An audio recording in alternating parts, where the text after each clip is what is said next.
Happy Monday, everybody, and welcome back to Brown Bag Bets.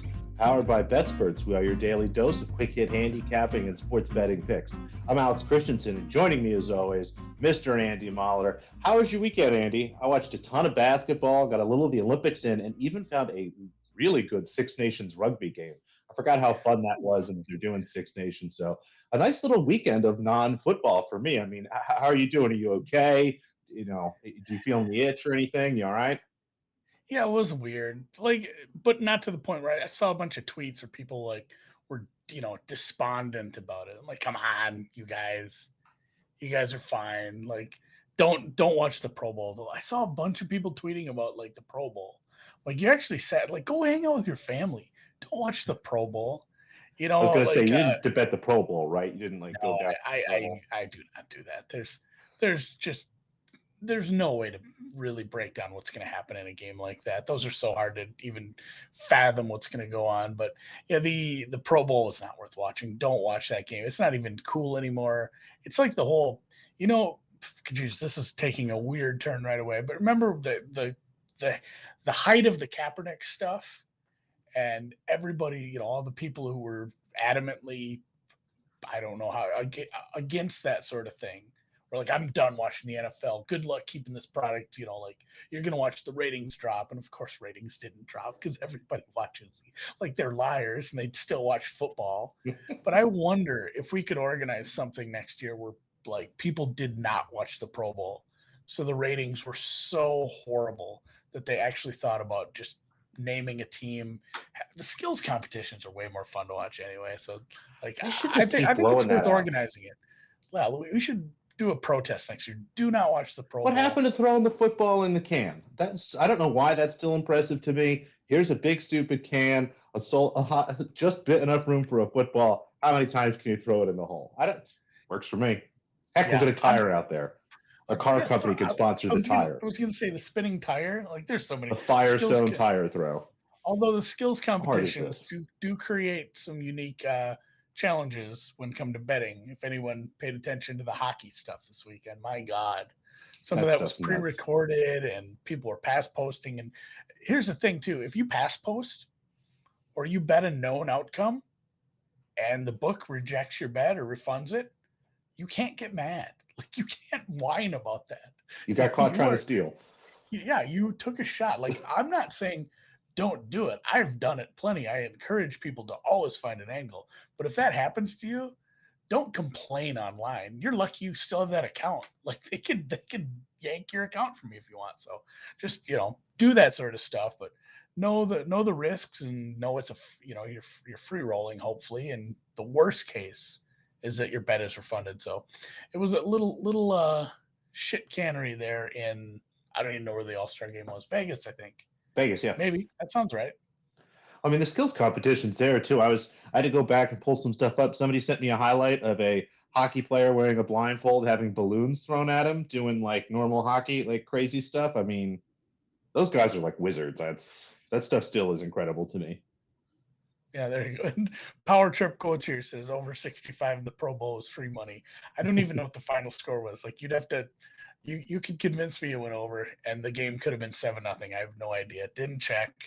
But we will bet on some stuff this week. It is a Super Bowl week. So hopefully we have a bunch of content. Not hopefully, we will. We'll talk about a bunch of things there. But also WTA returns. I'll get to golf in a second. That's finally a tournament that has all 4 rounds played on the exact same golf course. So What a novelty. pretty pumped about that sort of thing. I'll get into that in a second. We will start with the WTA as the women have regrouped following the Aussie Open in St. Petersburg. If you follow Alex on Twitter at _noops, he gave out some outrights the other day, including a really big long shot. And I think he's not even happy with that long shot. He's ready to double down already. What do you got here, Alex? Yeah, if you want, you can find my tweet there. The tournament is actually underway right now. Scheduling is always one of the fun things about this. I actually like this tournament. A lot of these matches start kind of, 4 or 5 in the morning my time. So I get up and there's a little tennis going on. So it's already started. There'll be some live outrights that'll pop up soon. Um, Rybakina, one of the favorites. If you can find her 7-1 or better, just in an absolute dream spot of the draw. Alexandrova generally kills indoors, especially in Russia. Look for her 25-1 or better. And the outright you mentioned that I bet at a big number and will also be betting in an individual match, Jacqueline Adina Christian. She is 200-1 at some places, anything 100-1 or better. And it really, a lot of it is derived from the fact that this first match that she's going to play here against Anastasia Pavlyuchenkova is going to be really tough. I mean, Pavlyuchenkova is a great player. She's even better indoors. Again, very comfortable in her home country of Russia. Christian here in this match is plus 270. Now I have this match a lot closer to 2-1. I'd probably have it just a touch lower than 2-1. So anything plus 240 or better is a bet to me. But it's also driving, kind of this derivative outright price that, again, there's hundreds, 150s, 200. And if she can get past this match, we're looking at some really close matches. And at some point, I think she even gets to the point where she's a favorite in some of these matches. So if you can, grab a little bit of that outright, but we'll also play her here first round. Again, she just is kind of one of these younger players that's on one of these ascending arcs. I'm happy to kind of ride that, frankly, until it's over. One of the kind of rhythms of the WTA calendar and schedule is there are just periods where you see some of these younger players will pop for, 3-4 weeks, maybe 2 months at a time. Some of them break through to become really great players. I mean, that's what we saw with somebody like Naomi Osaka, somebody like Bianca Andreescu. Not that I think Christian is that good, but I think has a chance here to kind of break through, kind of push in to be a top 50, maybe top 25 player at some point this year. And I'm just going to continue to keep backing her. These are great conditions for her game. I don't think that she'll have any trouble with kind of the variety and pace that Pavlyuchenkova plays with here. So going to grab her on the money line as well as over. What about grabbing the game spread there? But Pavlyuchenkova is someone that, occasionally can really put, kind of a beating on somebody. So you could have kind of a 3-set match there where the over would have been easy, but the 4.5 is, kind of looking rough there. So we'll take the total. And then Wang Jinyu, kind of simply almost like a system play here. Ostapenko, regardless of how she looked, played pretty good in the Australian Open. Has kind of figured out how to manage her body here a little bit. Indoors is actually pretty solid. It helps her serve and kind of the power there. But I just generally am never going to bet her, and I'm happy to go against her when she's playing someone who's a competent player, let alone someone like Wang Jinyu here, who has played some really nice tennis the last couple of weeks, has had some nice upsets. I think is going to be someone we back a little bit this year. I have this, at plus 180 or so anything 2-1 or better looks good. Again, tweak some stuff, I can get it even lower. So happy to go against Ostapenko, who at any particular day could just outright lose this match herself. But against a competent young player like Wang, who's been playing well, looking for anything 2-1 or better there. What time are these? Again, these will all be early tomorrow morning, like 4 in the morning, maybe 3 in the morning. I just think about the podcast listeners, where as far as like somebody listens to this on their ride home tonight and they go look for the match and that happened this afternoon, that's Plenty on of them, time. first of all.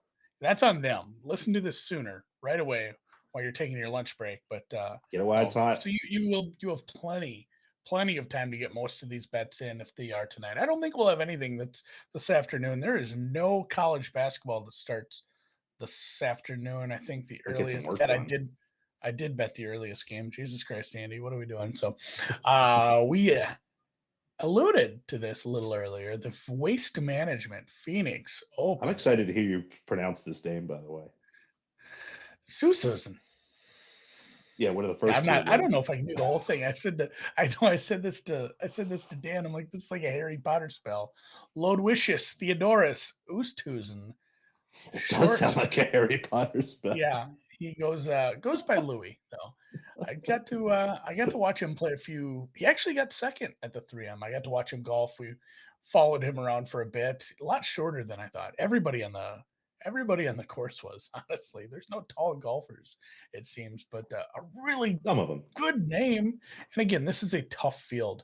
There are so many big names at this course this weekend. I mean, you've got just Rahm and Cantlay, and I mean everybody else.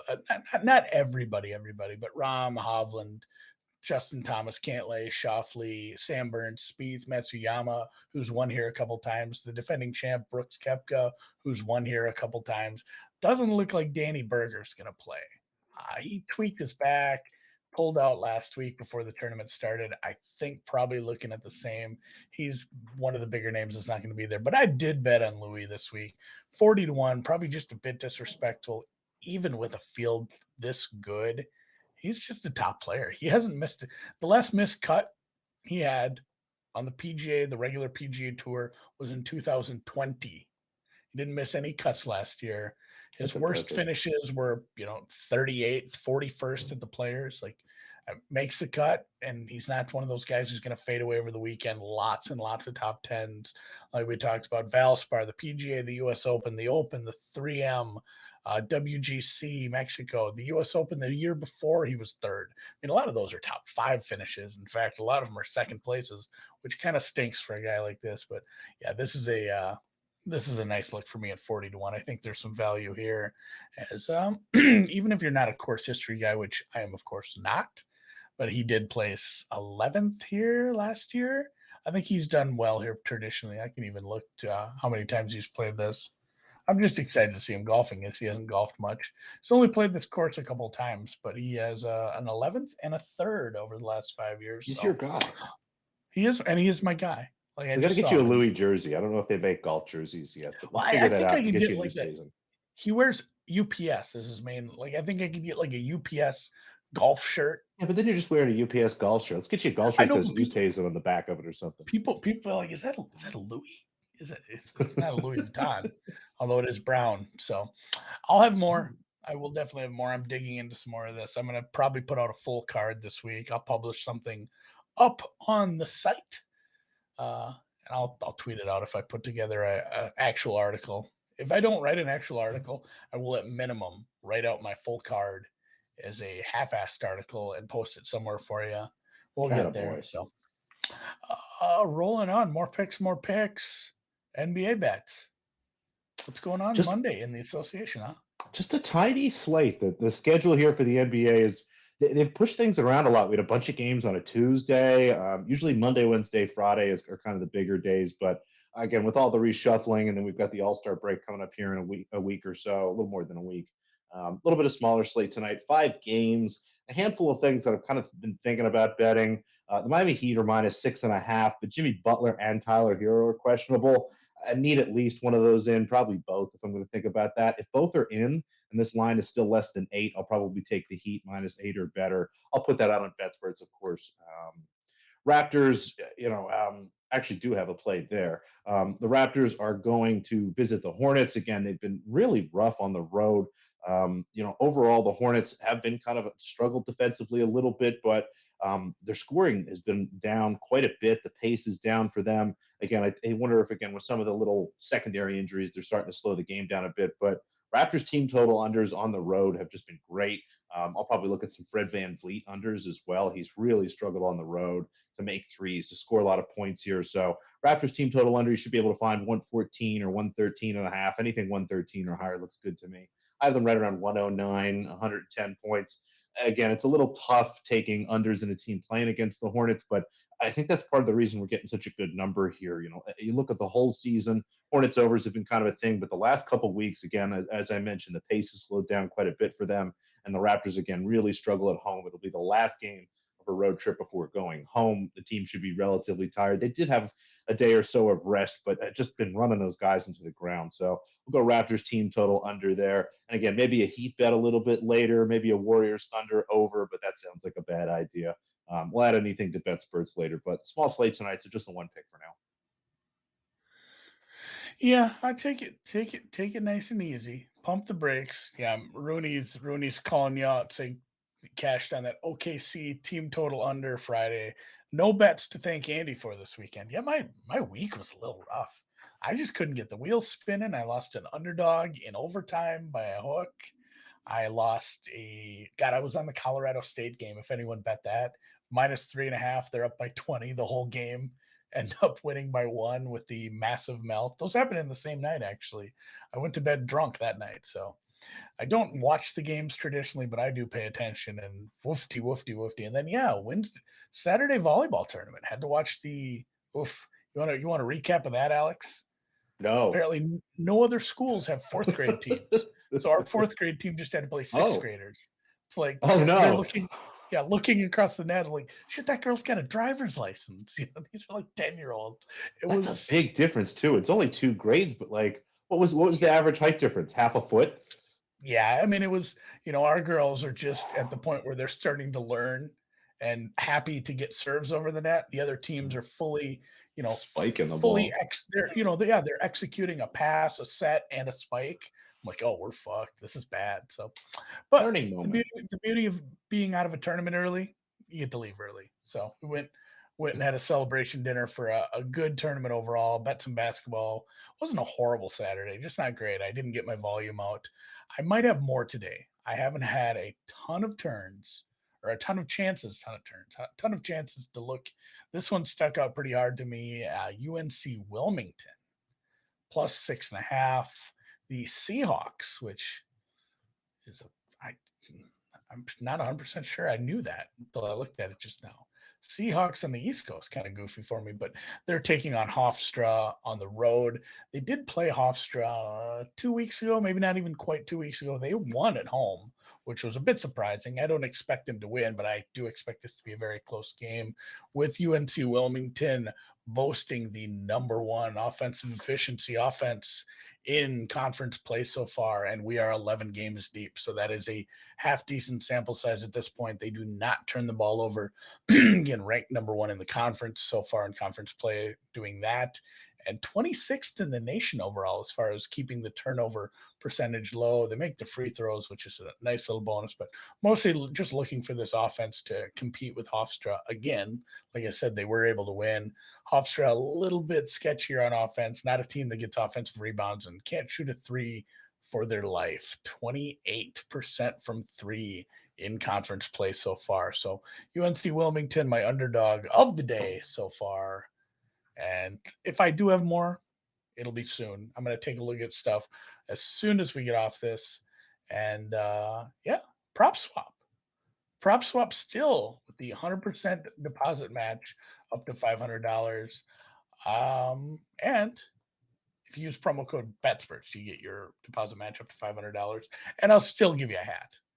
I might do this forever. I have unlimited hats. The thing is, like, if I run out of hats, I can just print more hats. Like, we can just keep embroidering them. I will give out hat printer. All kinds of hats. And you live in a state where you were able to take advantage of this. What was your ticket? Alex got the deposit match.